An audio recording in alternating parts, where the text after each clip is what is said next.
భారతదేశంలోని టాప్ 3 వింతైన లింగాలు ఇక్కడ ఉన్నాయి. ఇంటర్నెట్ లో నాకు దొరికిన ఒకే ఒక ఫోటో ఇదే. ఈ లింగం కాళహస్తి ఆలయంలో కనుగొనబడింది. ఇది మరో ప్రపంచంగా అసాధారణంగా పొడవుగా మరియు గీతలతో నిండి ఉంది.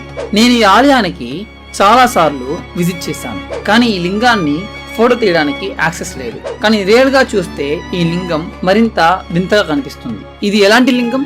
ఇది దేనితో తయారు చేయబడింది? మంచు. అవును, ఇది మంచుతో తయారు చేయబడిన సహజ లింగం. ఇది ప్రకృతి ద్వారా తయారు చేయబడింది. ఇది ఎక్కడుందంటే అమర్నాథ్ పవిత్ర స్థలంలో ఉంది. ఈ మంచు లింగాన్ని ప్రతి సంవత్సరం 50,000 నుండి 1,00,000 మంది వరకు యాత్రికులు విజిట్ చేస్తారు. కానీ చివరిది మరింత షాకింగ్ గా ఉంటుంది. ఇది గుడిమల్లం అనే ఆలయంలో కనుగొనబడింది. ఈ లింగం భారతదేశంలోని పురాతన లింగం అని చెప్తున్నారు.